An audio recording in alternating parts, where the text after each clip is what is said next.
Jimmy Butler kapalit ni Kawhi Leonard sa Golden State Warriors. Eto mga idol Kawhi Leonard at ang kapalit niya sa Warriors ay sina Jimmy Butler, Podziemski at dalawang future first round pick galing sa Warriors. Makatarungan lamang ang trade proposal na ito sa pagitan ng dalawang kupunan.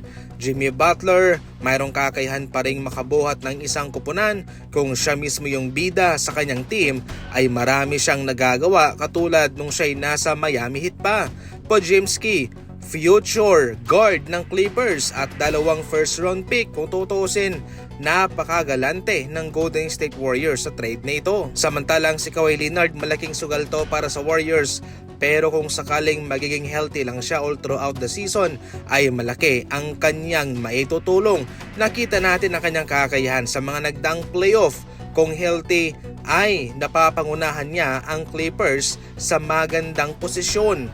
Pero sa playoff, kulang lang talaga sila sa tulong.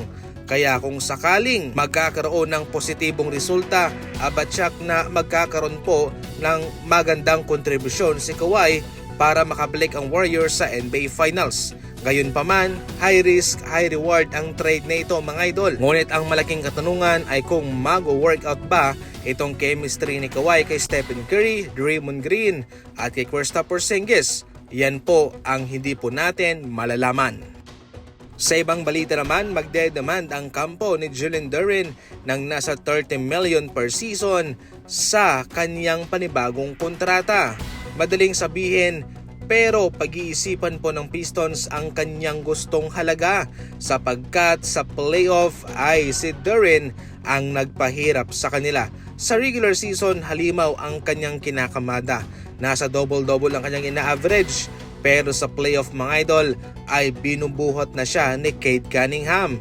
Kaya syempre hindi ka naman mag-invest ng malaking halaga kung ganyan lamang ang maibibigay ng iyong manlalaro na gustong humingi ng 30 million per season na sahod galing sa kanila.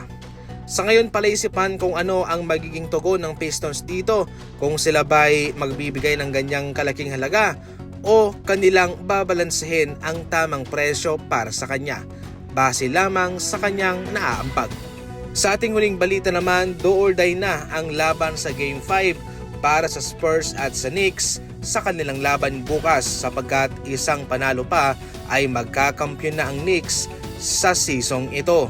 Sa datos galing sa NBA record, isang team lang ang nakakambak ng 1-3 deficit.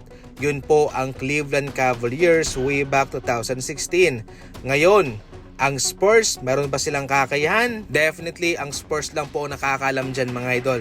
Mahirap yan sapagkat kailangan mong manalo ng 3 magkasunod para makuha nyo ang kampyonato. Given na ang Spurs ay nahihirapan sa kanilang mga unang laban, actually natalo sila sa Game 1 and Game 2, kaya probably mga idol ay mataas po ang chance ng Knicks na manalo ng kampyonato kumpara sa kanila. Yan lang muna sa ngayon.